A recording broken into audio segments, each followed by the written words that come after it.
there, viewers, and welcome back. Today I want to take a look at a Cervini's molded hood. So part number 125, 126, and 133 is what it says at the top of the beautiful little instruction sheet that comes with it. So we're going to focus mainly on the painting aspect. We've actually spent several hours here with the customer and with the truck to make sure that everything fits his vehicle right. You know, lining the grill, lining the fenders as best as you can on that body style of truck, and hinges and stuff like that. So that process is pretty much exactly what you would think. So get a die grinder and make that hood fit by whittling out the holes and things like that, so you can, you know, move hinges and move the hood around exactly where you need it. So that part is done. So we're going to take a look at this hood. First, we're going to give it a bath, and I like to use just regular old Dawn soap and water for that. And when that is finished up, when everything's all nice and clean, we're going to put it in the booth for probably about a half a day, about 120 degrees-ish, and that's just to help that gel coat clear out. Why? Excuse me, cure out. Why? Because it says so. So Cervini's is very upfront about the fact that when they custom make you a hood, which is the case in this particular hood, it wasn't sitting on the shelf for 6 months or a year or anything like that before the customer bought it. Those of us in the body business know that crap shrinks. So I don't want 6 months later down the road to have my sand scratches show up or imperfections in this gel coat show up. So we want to make absolutely sure this thing is completely cured out, but that's not going to stop us from washing it and doing a pre-inspection as far as that's concerned, because with anything that gets shipped through the United Package Smashers service, it's going to have some defects in it that we're going to need to fix before we get to the primer stage. Let's take a look.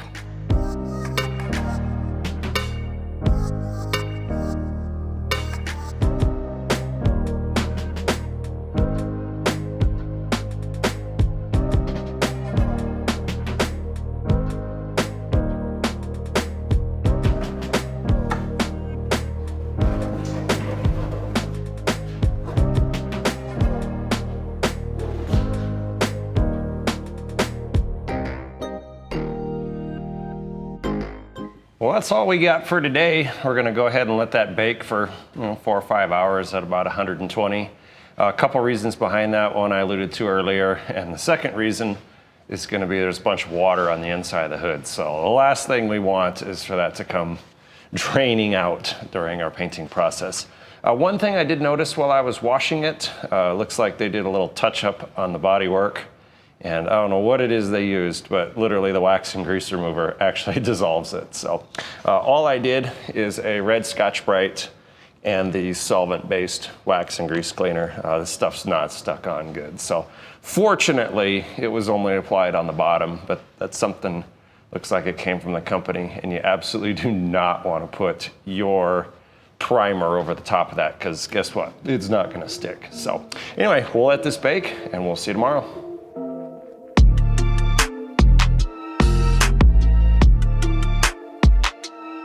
Okay, so what's going to happen next is I'm going to take some 3M P150, and I'm just going to gently scuff up a few of the little ouchies.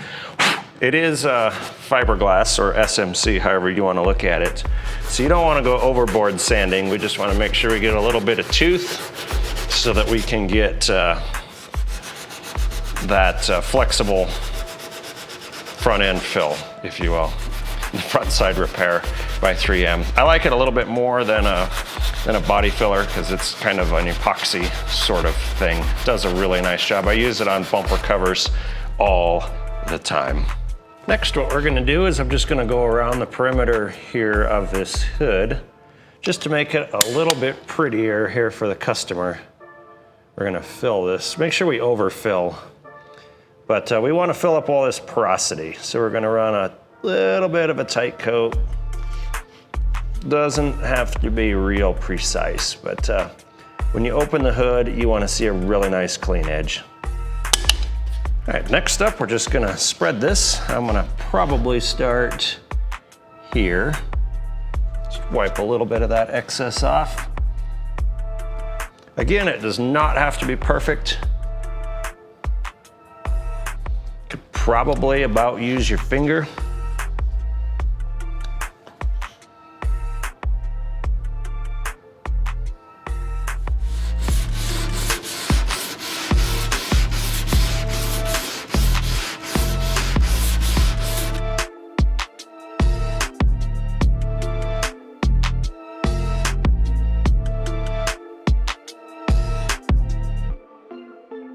So now that we have applied our 3M adhesive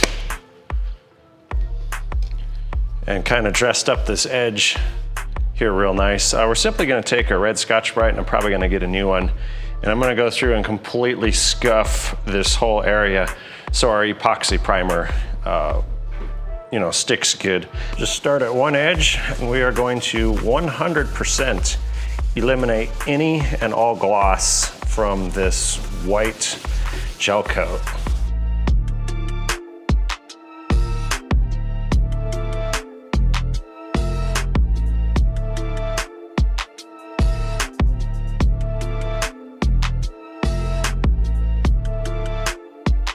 All right, so here's where we're at. We have every last little square inch of the underside of that hood scuffed with a red Scotch-Brite. We have completed our body repair using the front side repair 3M, which, by the way, has a 30-minute wait until paint window. We have definitely exceeded that. 24 hours till full cure, so it's probably gonna be just a smidge bit gooey. We are gonna wipe this thing down, give it one last inspection, and then we'll put 3 coats of our epoxy primer over the bottom of it. We'll let that cure out and all that other good stuff while we're sleeping. And then we'll come back tomorrow, cross our fingers, everything looks good. If it doesn't, we'll block out any of the sand scratch issues we had in the bodywork, things like that. So one tech tip for you: no, these are not pool toys. You would kind of think that when you buy them, especially given the exorbitant price they charge. These are called soft sanders, and they have exactly the right profile for literally every single surface you could ever possibly imagine on like a hood or something. So I want to say they're like $50 for the set of, what do they give you, 6 or so in here. Definitely money well spent if you want to block out panels that are anything but flat. So I don't think there's anything at all that's flat on this hood. So anyway, enough talk, more wipey. We'll do one section at a time.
That's all for today, folks.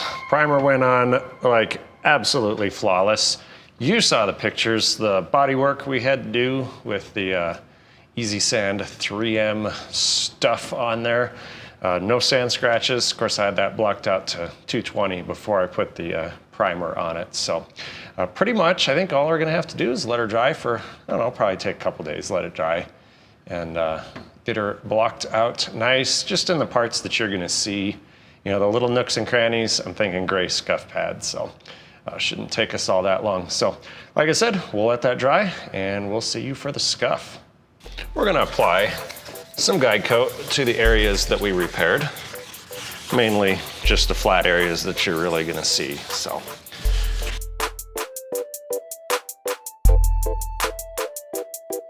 With that being done, we're gonna grab this red sander and we're just gonna do these lumps, 320. And then I'll DA sand this.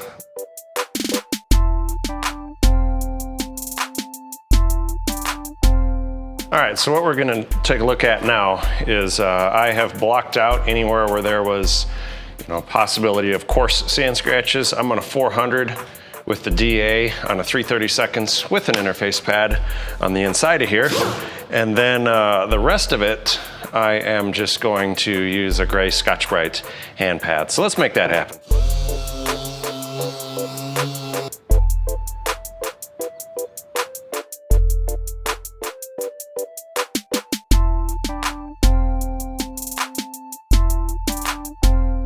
This little guy is all good, clean, and ready for paint on the backside, which is awesome.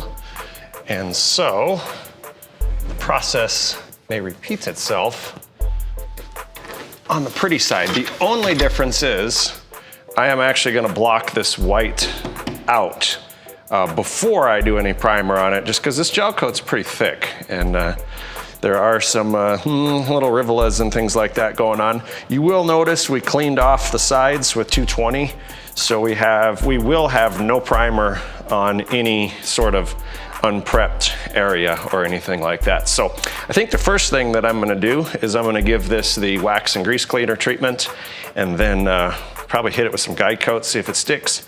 If it doesn't, maybe buzz it with a Scotch-Brite real quick, and then guide coat it and sand away. Little solvent-based wax and grease cleaner. No big deal. Stuff dries pretty slow, so should be able to cover the whole panel, hopefully. Yeah, I love that scratch there in the top. That's a good one. Nice.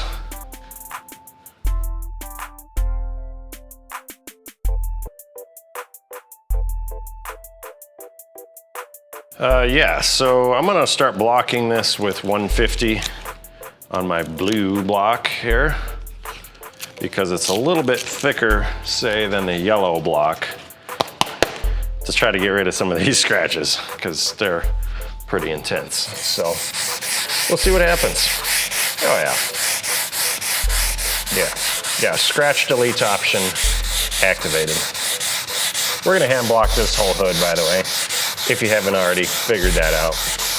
And on a more serious note, this is the part here that's just gonna suck. There's really no two ways about it. So I hate fixing them. It's very difficult to get everything blocked out without doing any gouging or anything like that. So what I'm gonna do is I'm gonna use my two pool floaters here, and kind of a combination of the two. So if you look at this blue one, it's kind of got this rounded edge, and that fits just about perfectly if you were to sand like such. You don't really want to sit there and gouge in the groove, because you're kind of just going to ruin it. You want to sand kind of, crossways, always at a 45 as best you can. Your other option is, of course, this purple one, call it the Ellipse, and it fits like absolutely perfect. And you could kind of do this rotational matter through here if you want it. So I think what I'm gonna do is I'm gonna use the blue one. I am gonna take the curve of the panel, so we'll have to be a little bit careful when we put our sandpaper on. And I'm gonna use this purple one because this little indent here kind of tapers. So I'll be able to progressively turn this on its side as we get up here. So we have a little bit of bend. We might just put a little bit of bend in this before we put the sandpaper on it. And whatever actually fits the panel is all that we're looking for. So let's make that happen. All right, so here we go. We're gonna kind of put the paper on the panel. We're gonna leave about a 1/4 inch of paper overhang. We're gonna press in the middle and smoosh out to the side so that we kind of end up with something that looks like that, okay? So I'm just gonna, I have no harsh edge. I'm just gonna kind of maybe halfway up and halfway on here and halfway up there. You'll figure it out as you go.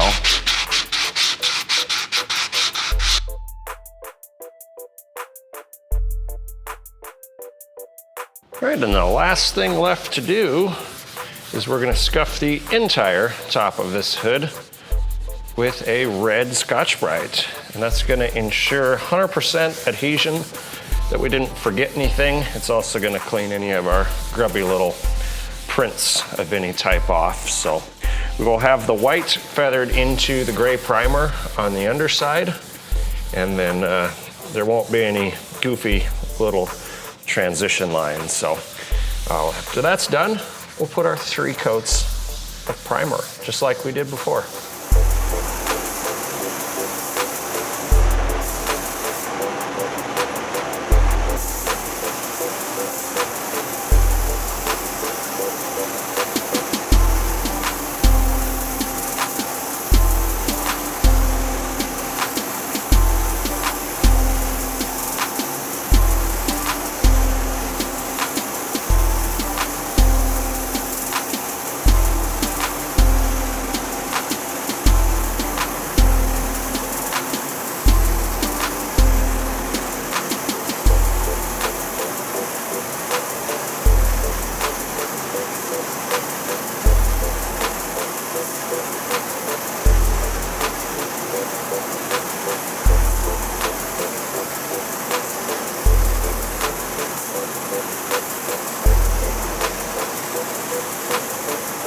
All right, folks, well, we'll let that sit in the booth definitely overnight. Put plenty of primer on the top of that. We'll get that blocked out definitely with 320. And if we have to reprime it, then so be it. I thought it looked pretty good, but you never really quite know till you block it out, and you want the top side to be perfect. So we'll see you for the block out. So in the usual fashion, we're gonna go ahead and just DA sand this whole thing with 500. I've let it sit for a couple days. And that way any shrinkage should be evident when we sand this with 500. We did hand block, as you well know, with 320. So everything should be true and perfectly flat. We're just gonna use the DA sander to refine the scratches and get this guy ready for paint. So we should be able to put the color on it this afternoon.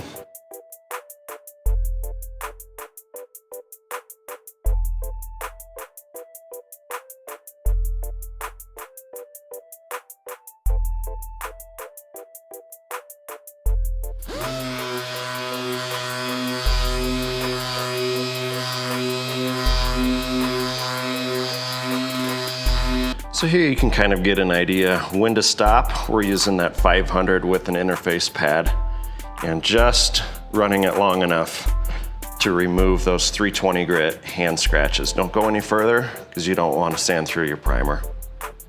So here's how I'm going to attack these divots, lines, if you will. I'm going to take a used piece of 500. We can't just Scotch-Brite it because there may be some sand scratches. And I'm just gonna kind of use my fingers, a very light pressure. And most of you are gonna probably find a different way to do this. But you can kind of see the sand scratches. We're getting very light on the primer there. We're still okay. And I just want to take that 500 and very, very, very gently eliminate with no gouging, very light pressure, using that Scotch-Brite kind of as an interface pad. And just feel your way around. We're not doing any leveling. We're just refining out those P320 grit scratches. Once that's finished up, we'll go ahead and take our Scotch-Brite and very lightly get inside of here and scuff that just to make 100% sure that all guide coat is out and that we have good adhesion and things like that.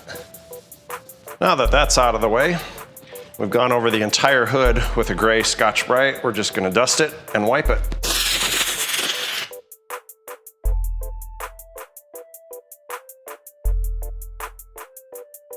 Okay folks, here is where we are, aside from living in Green River.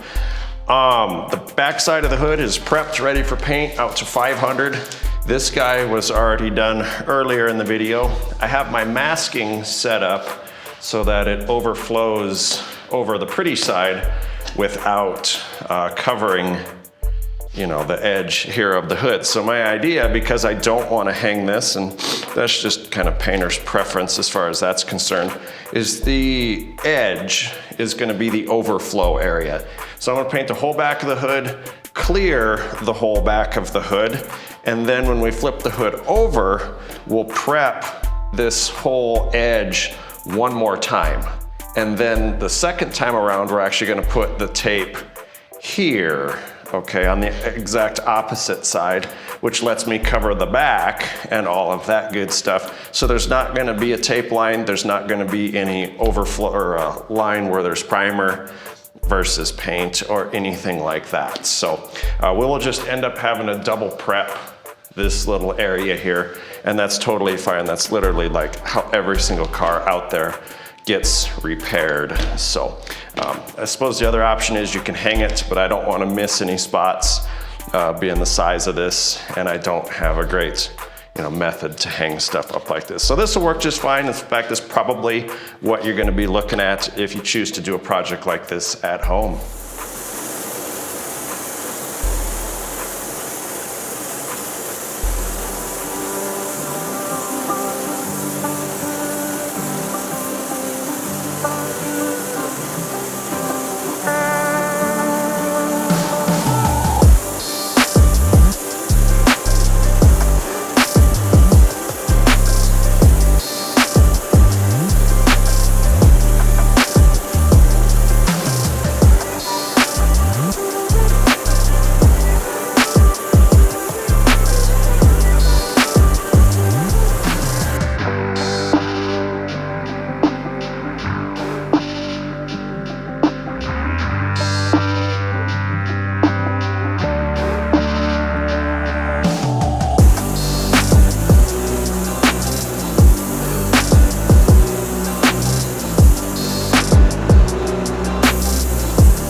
So we're gonna go ahead and start with 3M's P1500 dry.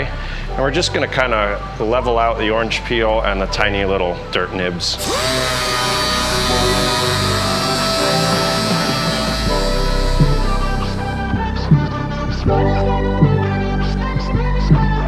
So now that we have used 1500 to get things where we want it, we're gonna go ahead and take some 3M P3000 and we'll damp sand this panel one piece.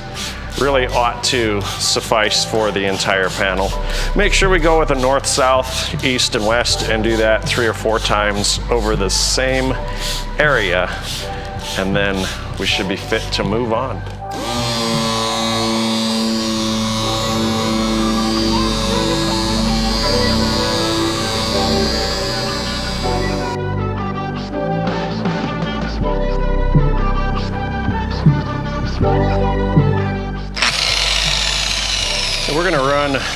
the beast with the 33-284 really pad on it.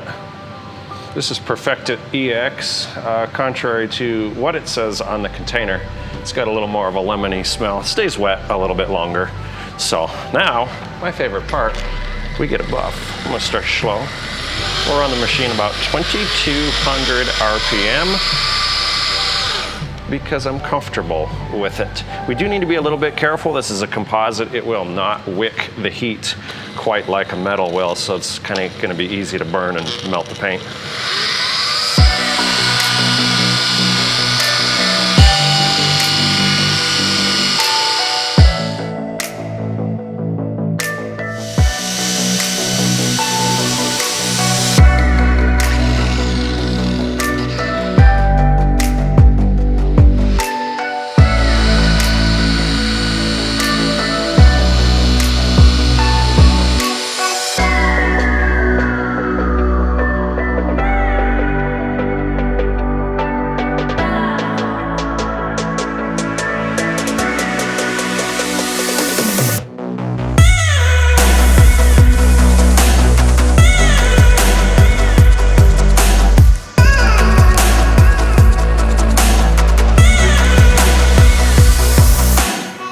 There you got it, folks. That is the overall painting your Cervini's Cowl Hood. So overall, this is a really nice quality product. I'm actually quite impressed with it for being an aftermarket component. Usually they don't fit the best and typically aren't made the best. I mean, obviously cost is a factor when you go aftermarket, but this thing blocked out real nice.